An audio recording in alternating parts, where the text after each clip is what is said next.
이 시간 감사하는 믿음이라는 제목으로 말씀을 나누겠습니다. 자, 여러분 지난 한 주 동안 혹시 감사할 일이 있으셨나요? 어떠셨어요? 한 주를 이렇게 떠올려 보면 하나님께서 참 내 삶 가운데 은혜를 베푸셨구나 이런 마음이 많으신지, 아니면 요즘 왜 이렇게 짜증이 나지? 왜 이렇게 요즘 기분이 나쁘지? 어떠세요, 여러분? 우리가 어떤 생각, 어떤 감정을 품느냐에 따라서 사실은 우리의 삶이 많이 달라져요. 그래서 사실은 우리가 생각하는 것, 또 우리가 마음에 품는 것도 어쩌면 습관일지 몰라요.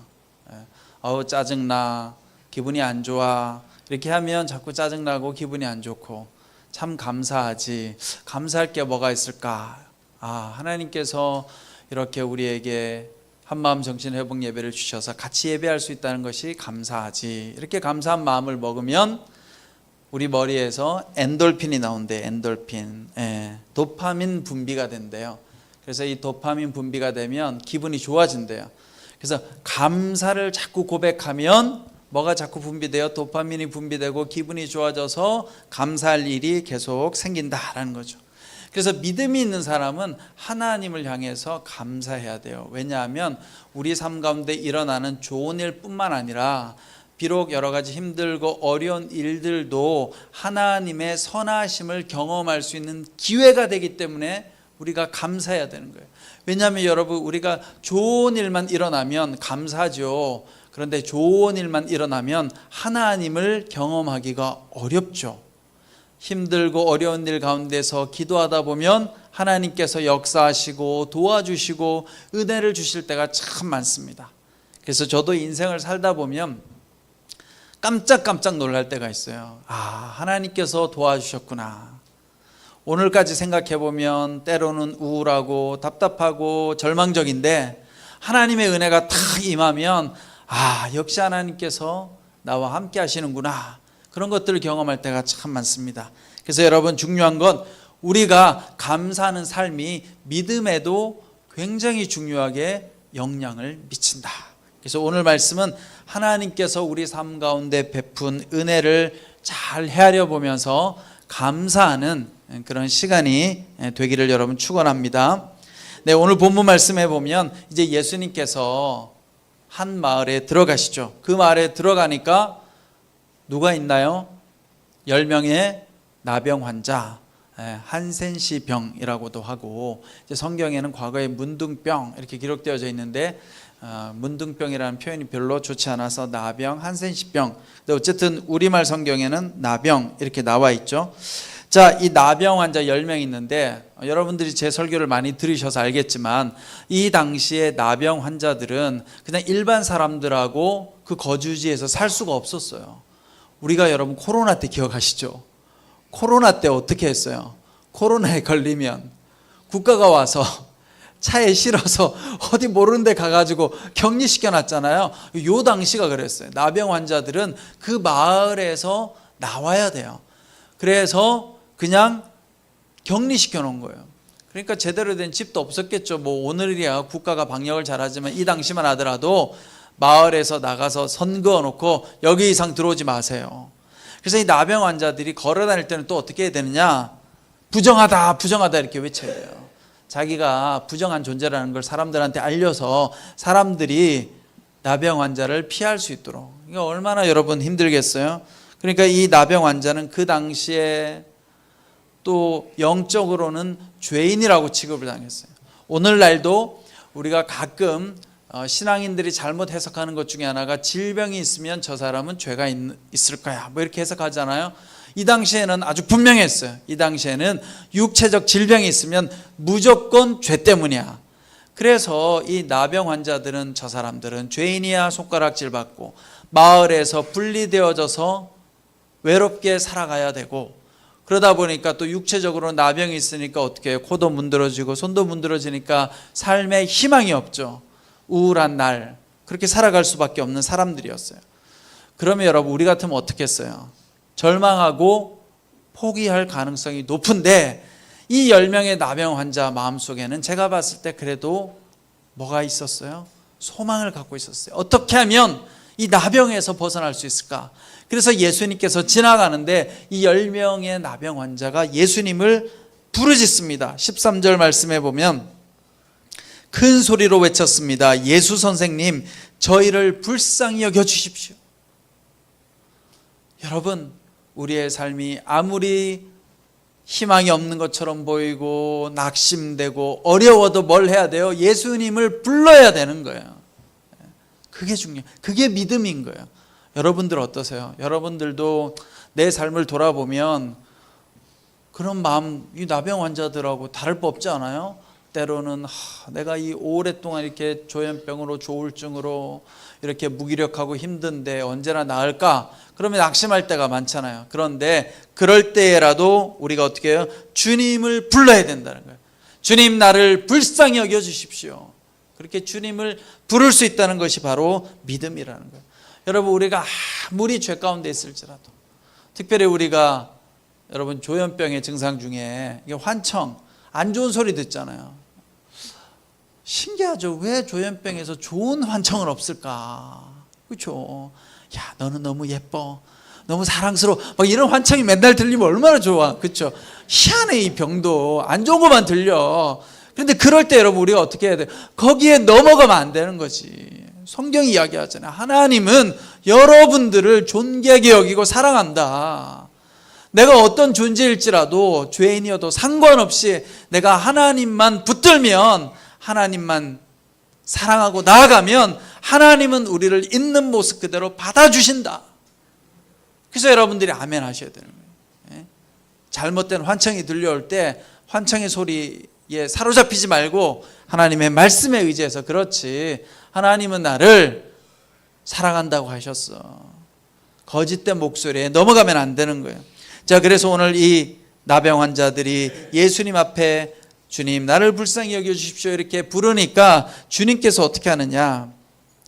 주님이요 이렇게 이야기하죠. 14절에 예수께서 그들을 보고 말씀하셨습니다. 제사장들에게 가서 너희 몸을 보이라. 자, 여기서 보세요.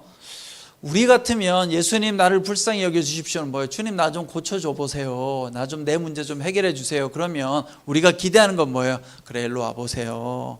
그래서 너 어디가 힘드니? 들어보고, 그렇죠, 진단하고, 그 다음에 육신의 병이니까 뭘 이렇게 진흙을 비비든지 만지든지 뭘 해야 될 거 아니에요. 근데 주님이 저 멀리, 지금 가까이 가면 안 되는 상황인 거예요. 그렇죠? 나병 환자들은 격리되어 있으니까. 그러니까 마을 밖에서 예수님을 보고 멀리서 좀 부르짖었는데 주님이 뭐라고 하냐면 이렇게 이야기하죠. 자, 너희들 제사장들에게 가서 너희 몸을 보이라. 여러분 어떻겠어요? 지금 내 병 좀 고쳐달라고 하는데, 우리 남윤영 선생님이 전문가인데 남집사님 좀 고쳐주세요 했는데 집사님이 저기 빨리 저기 교회 가서 목사님 찾아가서 이러면 여러분 어떠겠어요? 마음이 뭐지? 이럴 수 있잖아요. 그렇죠?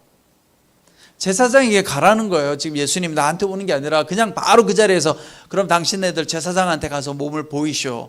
물론 여기는 여러 가지 의미가 있어요. 왜냐하면 이제 이 나병 환자들이 병을 만약에 고쳤다, 그러면 고쳤다고 해서 마음대로 다닐 수 없어요. 고침받은 걸 승인받아야 돼. 누구한테 가야 되느냐? 제사장에게 가야 돼요. 이 당시에 제사장은 영적으로 종교를 집례할 뿐만 아니라 또 육체적 질병에 대해서도 관할했던 사람이 제사장인 거예요. 그러니까 제사장이 당신은 나았습니다라고 선언해야 이 사람이 마을로 들어갈 수 있는 거예요. 예수님의 말씀 속에는 뭐예요? 제사장에게 가라는 건 나를 믿고 가면 가는 중에 고침 받을 거야가 들어가 있는 거야, 암묵적으로. 그런데 어쨌든 제사장에게 가라는 건 믿음 없이 들으면 굉장히 위험한 이야기예요. 왜냐? 자, 나병 환자들은 마을에서 격리되어져 있죠. 그럼 마을로 가면 돼요, 안 돼요? 안 되죠. 마을에 들어가면 돌에 맞아 죽는단 말이에요. 그러면 제사장이 간다는 건 뭐예요? 마을로 지금 들어가서 제사장이 있는 곳으로 가는 중에 나병 환자라는 것이 들키면 사람들한테 돌에 맞아야 되는 거예요. 이 모험이 필요한 거죠. 이게 바로 믿음이라는 거예요. 보지 않고 믿는 거. 예수님이 그렇게 이야기하잖아요. 보지 않고 믿는 자가 복되다. 근데 우리는 이게 참 어려워요. 그렇죠? 주님 보여주세요. 주님 알려주세요. 사인을 주세요. 증거를 보여주시면 제가 믿겠습니다. 이렇게 이야기하죠. 그런데 이 10명의 나병 환자가 신기하게도 예수님의 그 말씀을 듣고 야, 돌아가자, 포기하자. 갑자기 웬 생뚱맞게 제사장한테 가라는 거야. 지금 내 몸이 이런데 가다가 우리 돌 맞아 죽어. 이렇게 하지 않고 어떻게 해요? 가요, 제사장에게. 이 10명이. 그리고 이게 믿음이라는 거예요. 이게 믿음. 성경에 나오는 많은 연약한 이들, 또 죄인이라고 손가락질 받았던 이들이 역설적으로 뭘 해요? 믿음을 가진 거예요. 성경의 이야기를 잘 읽어보면 성경에는요, 잘나고 똑똑하고 힘 있는 사람들의 이야기가 별로 없어요. 그런 사람들은 다 죄를 지어요. 그런데 성경에 보면 죄인이라고 말한 사람들, 손가락질 받는 사람들, 이렇게 나병 환자 사람들로부터 무시당했던 사람들이 오히려 주님의 말씀에 순종한다는 거예요. 아멘하고 걸어가다 보니까 어떤 일이 여러분 일어나나요? 치유받게 되죠. 여기 오늘 말씀 보면 14절, 예수께서 그들을 보고 말씀하셨습니다. 제사장들에게 가서 너희 몸을 보이라. 그러자 그들은 가는 도중에 몸이 깨끗해졌습니다. 아멘. 여러분, 믿음으로 순종하면, 그런데 우리가 이게 습관이 중요해요. 여러분, 믿음이라는 것이요, 믿음이라는 것이 평소의 습관이 중요해요. 내가 하나님 말씀 믿겠습니다를 하려고 하면 평소에 뭐를 잘해야 되느냐? 평소에 우리의 삶 가운데서도 잘 순종하는 습관이 돼야 되는 거예요. 여러분, 내가 하나님 말씀하면 나 순종할 수 있어, 다 그렇게 생각하죠. 근데 하나님의 말씀이 이렇게 들려오나요? 그렇게 안 들려오죠. 하나님의 말씀은 누구를 통해서 와요? 사람들을 통해서 올 때가 많아요. 공동체를 통해서 올 때도 있고, 때로는 하나님의 말씀은 믿지 않는 사람을 통해서도 메시지가 와요. 이스라엘 백성들을 구원한 사람이 누구예요? 이방 왕 고레스 왕이었잖아요. 그러면 우리가 평소에 하나님 말씀에 순종하려고 하면 평소에 내가 순종하는 훈련을 해야 돼요. 순종이 잘 안 돼도, 좀 이해가 잘 안 돼도 질서 가운데 내가 다 뜻이 있겠지, 하나님의 뜻이 있겠지, 하나님의 인도하심이 있겠지, 그렇게 순종하다 보면 순종하는 자에게는 하나님도 역사하시고 순종하는 자는 세상 사람도 좋아해요. 그게 훈련이 안 되어 있으면 사실은 하나님의 말씀이 임해도 내가 순종하지 못할 때가 많다는 거죠. 오늘 이 10명의 나병 환자는 하나님 앞에 순종해서 육신의 질병이 고침받죠. 자, 그런데 여기서 끝나지 않았어요. 이렇게 해피엔딩. 10명의 나병 환자가 예수님의 말씀에 순종해서 깨끗함을 입었습니다 하고 딱 끝난 것이 아니라 성경은 더 기록하고 있어요. 15절에 보면 그들 중 한 사람은 자기 병이 나은 것을 보고 큰 소리로 하나님께 영광을 돌리며 돌아왔습니다. 그는 예수의 발 앞에 엎드려 감사했습니다. 그는 사마리아 사람이었습니다. 자, 10명 중에 단 한 사람만 자기의 병이 나은 것을 보고 하나님 앞에 영광을 돌리고 예수님 앞에 와서 감사했다는 거예요. 나머지 9명은 어디로 갔을까요? 좋아서 집으로 갔죠. 여러분, 우리의 신앙이 이렇죠. 교회 나오기 전에는 급해. 나 이 문제 빨리 해결했으면 좋겠어.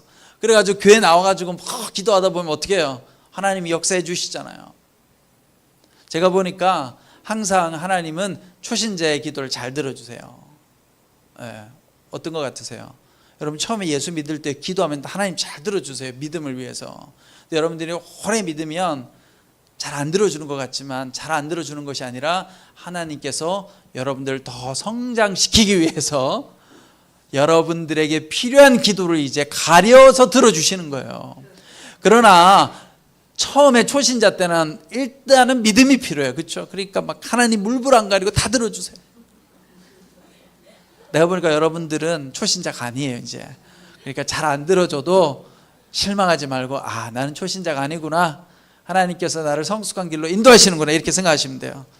자, 그런데 중요한 것은 오늘 우리가 하나님 앞에 나와서 기도하고 간구했을 때 하나님의 은혜에 감사할 수 있어야 돼요. 감사하지 못하고 그냥 이루어진 걸 받고 그냥 어떻게 세상으로 나가면 그건 차라리 안 이루어지는 게 낫죠. 그렇죠? 우리가 한마음 예배도 마찬가지잖아요. 내가 한마음 힘들어서 와서 예배 드리고 막 하다가 좀 좋아진 것 같아요. 이제 한마음 안 나가도 돼. 그럼 어떻게 돼요? 안타까운 거죠. 정신질환은 좀 좋아질지 모르겠지만 내 영혼은 또 세상 가운데 살다 보면 피폐해지잖아요. 그렇죠? 그래서 우리는 온전한 구원을 입어야 되는 거예요. 내 한 부분만 구원받을 것이 아니라. 그래서 오늘 이 한 사람은 주님 앞에 나왔는데, 자, 오늘 이 성경 말씀은 이 사람을 11절 시작할 때 예수께서 예루살렘으로 가시는 길에 사마리아와 갈릴리 사이로 지나가시게 됐습니다. 요게요, 다 의미 있는 표현이에요. 사마리아와 갈릴리 사이로 지나갔대. 사마리아는 누구예요? 이방인, 이스라엘 백성들이 폄하했던. 근데 갈릴리는 어디예요? 유대인들이 사는 곳. 예수는 지금 유대인과 사마리아인 사이를 지나가고 있고, 이 이야기를 듣는 많은 독자들은 유대인 중심이겠죠. 그렇죠? 믿는 사람 중심. 이방인들은 구원에서 벗어난 사람. 그런데 오늘 10명 중에 고침받고 하나님 앞에 영광을 올려드리고 예수님께 감사를 표했던 사람은 누구예요? 사마리아 사람이라고 딱 찍어가지고 이야기하고 있죠. 그냥 단 한 사람이 와서 감사하고 10명 중에 9명은 감사할 줄 몰라요가 그게 중요한 것이 아니라 10명 중에 감사를 표현했던 단 한 사람이 누구냐? 사마리아 사람. 그런데 그 당시에 여러분, 사마리아 사람은 어떤 사람이에요? 유대인들이 차별했던, 저 사람들은 외부에서 침략해온 이방 세력과 피가 섞여서 혼혈이 된, 그래서 굉장히 부정적으로 여겼던, 그리고 예배도 같이 못 드렸던, 그래서 저 사람들은 구원에서 제외된 사람이야 라고 했던. 그런데 그 사마리아인, 우리는 참 성경에 보면 사마리아인이 좋은 모습으로 등장해요. 그렇죠? 하나님은 누구를 사랑하고 기뻐하시는가? 비록 내가 죄인일지라도, 비록 내가 손가락질 받을지라도 하나님의 은혜에 나와서 감사하는 사람, 하나님 앞에 영광 올려드리는 사람을 하나님은 기뻐하신다는 거예요. 여러분, 우리가 부분적으로 믿음 생활하다가 일이 형통하게 잘 될 수 있어요. 그런데 그때 거기서 믿음이 중단되면 어떻게 돼요? 온전한 구원이 안 일어나는 거예요. 왜냐하면 세상에 나가면 다시 어떻게 해요? 다시 문제는 또 일어나게 되어 있죠. 그렇죠? 여러분, 우리가 하나님 나라 가는 그날까지 육체의 질병은 계속 생겨요. 정신적인 질병도 생기고 또 삶의 여러 가지 관계의 어려움도 생기고 물질의 문제도 다 생겨요. 그런데 그거 하나 문제 해결됐다고 해서 내가 나는 이제 하나님 필요 없어. 그럼 그 사람은 참 안타까운 사람이에요. 그러나 이 사람이 주님 앞에 나왔을 때 주님께서 나병만 고쳐주신 것이 아니라 뭐라고 이야기하십니까? 오늘 주님께서 17절 말씀에 19절 말씀에 그리고 예수께서 그에게 말씀하셨습니다. 일어나 가거라. 내 믿음이 너를 구원했다. 그전에는 예수님께서 그냥 제사장에게 가라 이 말은 뭐예요? 구원은 아니고 그냥 나병만 고쳐준 거죠. 그런데 이 한 사람이 주님 앞에 와서 감사할 때 어떻게 해요? 이 사람의 영혼까지도 구원시켜 주셨다는 거예요. 우리가 주님 앞에 나가서 우리 삶의 모든 문제가 구원함을 얻어야 되지 않겠습니까, 여러분? 그러면 일시적인 것 가지고 부분적인 것 가지고 주님 앞에 매달릴 것이 아니라 주님 내 삶 전체를 구원하여 주시옵소서. 그렇게 나갈 수 있어야 된다. 그러려고 하면 우리의 삶 가운데 뭐가 필요해요? 감사하는 습관이 필요한 거예요. 여러분, 감사하는 사람은 하나님 앞에 나갈 수 있죠. 그러나 감사하지 못하면 믿음을 잃어버리게 돼요. 감사함이 없으면요, 불평이 많이 생기고 원망이 많이 생기죠. 그 학자들이 감사하는 습관의 7가지 유익을 밝혔다고요. 감사하면 7가지가 유익한데 첫 번째는 뭐냐? 감사하면 더 많은 관계의 문을 연대요. 감사를 많이 하면 친구를 사귈 가능성이 높아진대요. 좋은 사람들 많이. 여러분 어떠세요? 고마워, 감사해, 이런 사람이 좋아요? 야, 너 문제 많아. 너 왜 그렇게 살아? 싫잖아요. 그러니까 감사할 줄 아는 사람은 친구를 많이 사귈 가능성이 높다. 두 번째는 감사는 육체적인 건강도 개선해 준대요. 이게 뭐냐면 통증이 작아진대요. 감사를 많이 하는 사람은요, 육체 통증이 우리가 오잖아요. 통증이 많이 줄어든대요. 제가 얼마 전에 저희 공동체 권사님이 이빨이 너무 아파가지고 지금 이제 신경치료를 하는데 그 병원에 가서 이제 치료했는데도 너무 아프다는 거예요. 근데 여러분 기억나세요? 제가 작년인가 제가 이제 이 이빨 때문에 병원 갔다고 했잖아요. 저는 치료 시작하고부터 하나도 안 아팠거든요. 항상 참 신기해요. 그날 병원에 딱 갔는데 우리 교회 집사님이세요. 목사님 멀쩡한 사랑니를 뽑겠다는 거예요. 난 사랑니 뽑으면 아프다는 이야기를 하도 많이 들어가지고 뽑아야 된대요. 저거 안 뽑으면 그 이빨 사이에 여러 가지가 음식물이 끼어가지고 나중에 또 문제가 된다는 거예요. 그래가지고 예상치도 못한 원래 아픈 이빨 말고 사랑니까지 탁 뽑았잖아요. 저는요 사랑니 뽑는 그 순간부터 지금까지 한 번도 안 아팠어요. 너무 신기해요 그게. 물론 요즘은 아마 진통제가 좋아서 그런 것 같긴 해요. 진통제 이렇게 하고 뽑았는데 하나도 안 아프고 시간이 지나면 또 약 먹잖아요.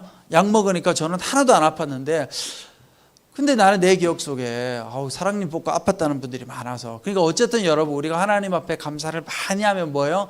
몸의 통증도 줄어든다. 그러니까 여러분들이 의무적으로 감사할 수 있어야 돼요. 한번 집에 가서 헤아려 보세요. 뭐가 감사할까? 그래서 감사일기를 막 쓰세요. 감사일기. 첫 번째 한마음에 가서 예배드려서 감사. 두 번째 쓰고 있어요. 와 훌륭하네. 두 번째 하정원에 가서 맛있는 밥을 먹어서 감사. 이렇게 쭉 쓰면 제가 설교 때 많이 하겠죠. 그렇게 10가지씩 써가지고 몇 달만 지나면요 완전히 달라진다잖아요. 자, 두 번째. 자, 세 번째는 감사는 정신적인 건강도 개선해 준대요. 감사를 많이 하면 질투, 좌절감, 후회, 짜증이 줄어든다고 합니다. 네 번째, 감사는 공감 능력을 높여주고 공격성을 줄여준대요. 감사를 안 하면요 자꾸 다른 사람 공격하고 싶어져. 자꾸. 왜냐 내 안에 분노와 공격성이 가득 차 있으니까. 그러니까 감사하지 않는 사람들의 특징은 뭐예요? 잘 살다가 어느 날 막 공격해. 그 다음에 다섯 번째는 감사하는 사람은 잠을 잘 잔다고요. 여러분 감사해야 되겠죠. 여섯 번째는 감사는 자존감을 높여준다.